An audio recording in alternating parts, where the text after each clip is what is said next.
Caricom consolidates plans to chart way forward in COVID-19 environment. Caricom high-level team observing the recount of Guyana's 2nd of March ballots. And a chair of Caricom articulates the community's positions on global issues on CNN. These are the lead stories we are highlighting in the Caricom News Time for the week ending Friday, May 9th. I'm Tusankeen English Francis. And I am Michelle Nurse. Thank you for joining us.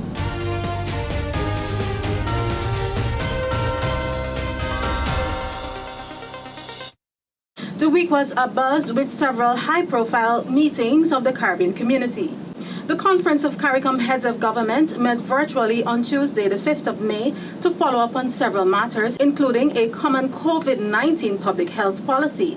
They also discussed a procurement protocol for the consolidated purchase of prioritized medical devices and supplies, regional agri-food security framework, and a common protocol to restart intra-regional travel both by air and sea were among the other matters on the agenda. The Council for Trade and Economic Development, COTED, met on Wednesday, the 7th of May, followed by a meeting of the Council for Foreign and Community Relations, COFCOR, on Thursday, the 8th of May. What was approved was a strategic framework on how to reopen our region's economies in a safe and coherent fashion. So in furtherance of that, what we did is give the ministers a full briefing in terms of where we are in terms of infection rates, testing rates, case fatality rates, and recovery rates, all of which are important as we move forward, because you have to basically assess where you are. And then you have to take into consideration, and what made this meeting particularly important, and this decision particularly important, is that it also was referenced, the entire program was referenced around a defined set of metrics, which countries, member states would agree to, but which would allow them to develop their own and nuance their own national programs in terms of reopening the respective economies. A regional consensus on the sitting of the 2020 CXC examination was a key consideration for the Council for Human and Social Development, COSOD, when it met on Friday, the 9th of May. Here is Justine Dunkley-Malcolm with a report. CSEC, CAPE, and CCSLC students will be sitting their examinations in July this year. That was the decision coming out of the first emergency virtual meeting of the Council for Human and Social Development, COSOD Education, on Friday. Registrar of the Caribbean Examinations Council, CXC, Dr. Wayne Wesley, made a presentation where he explained the administration of the modified exam process for the award of valid grades. He indicated that preserving the integrity of the examinations involved the administration of Paper 1, school-based assessment, and, where applicable, additional assessment components, along with appropriate modeling accounting for historical data and teacher-predicted information as important calibration quality check. He said while the proposed revised administration schedule for examinations is July 2020, there was need for a regional consensus considering the impact of COVID-19 and the respective national protocols. The COSOD also agreed to have examinations administered via an e-testing modality in countries that are equipped with the requisite infrastructure.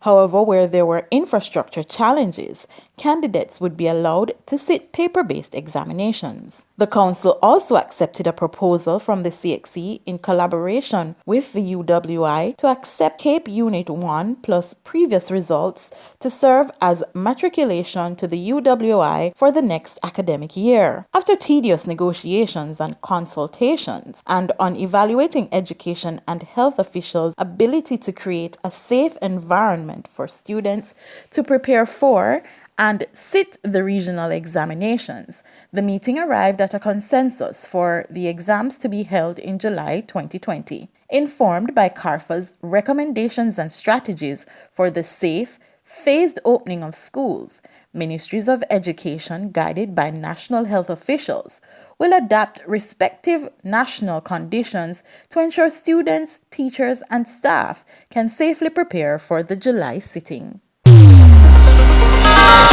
The much-anticipated recount of the ballots of Guyana's elections that were held on the 2nd of March began on Wednesday, the 6th of May.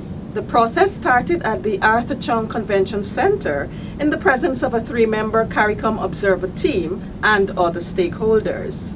The Guyana Elections Commission is anticipating that it will take 25 days to process more than 2,000 ballot boxes with more than 500,000 votes from 10 electoral districts.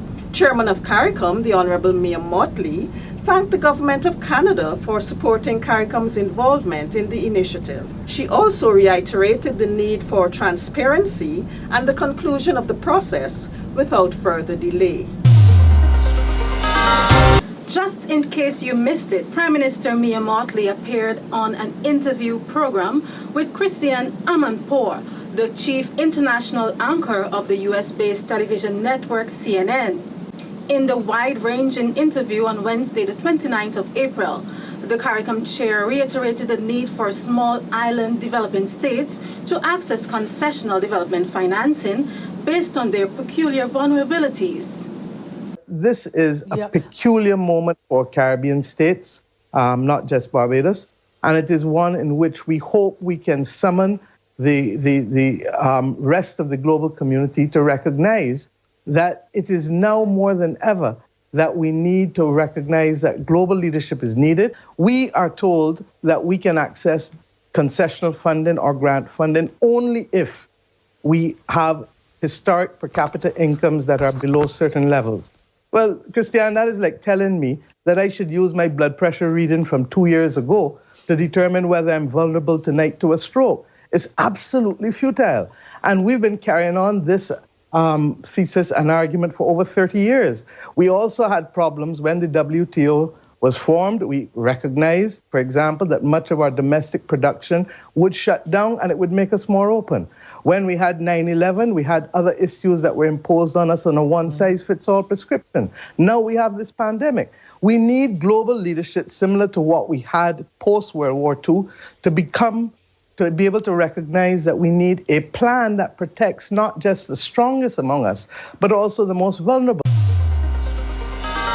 Some Caricom member states, including Belize, Dominica, Suriname, and Trinidad and Tobago, have not recorded any new cases of the novel coronavirus within the last 3 weeks. Prime Minister of Trinidad and Tobago, however, remains cautiously optimistic as health authorities begin randomized testing outside of the people who present themselves for testing at health facilities.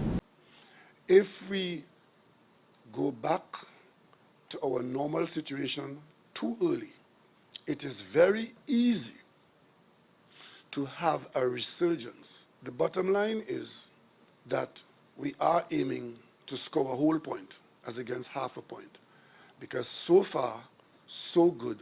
We have done well enough.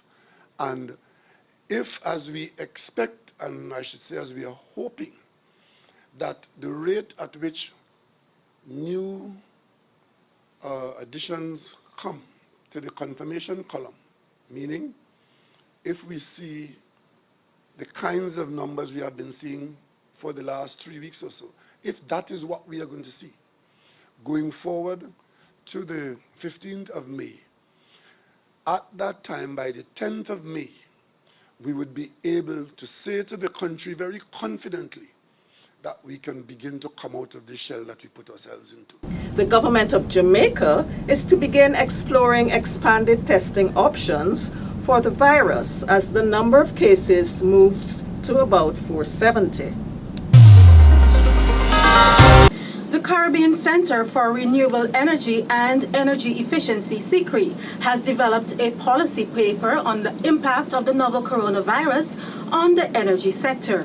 The policy paper examines the shift in demand for energy as a result of the closure of parts of the regional economy and stay-at-home policies introduced to fight the spread of the virus. Read more about the effects of the pandemic on energy in the region and on SECREEE's proposals to mitigate that impact at secree.org or at today.caricom.org. Caricom Statistics Project Director, Dr. Philomene Harrison, has emphasized the critical importance of applying statistics in analyzing COVID-19 trends and responses. In an opinion piece, Dr. Harrison said there's a lot to learn about COVID-19, hence the importance of data gathering and analysis of its mode of transmission, symptoms experienced, impact on varying population groups, response to interventions, and treatments. You can read Dr. Harrison's piece on today.caricom.org. Caricom Secretariat's education expert, Dr. Laurette Bristol, has lauded St. Lucia's Vanguard into digital schooling for primary and secondary students amid the coronavirus quarantine.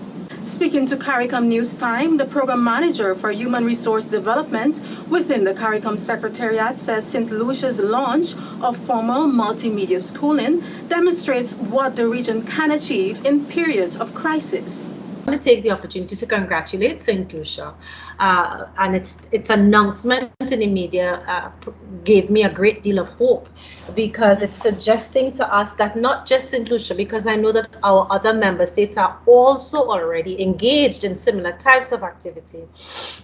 So it's not just about celebrating St. Lucia's response, but I think it's about celebrating in the region's response in terms of the educational sector to ensure the provision of education at a distance to our students.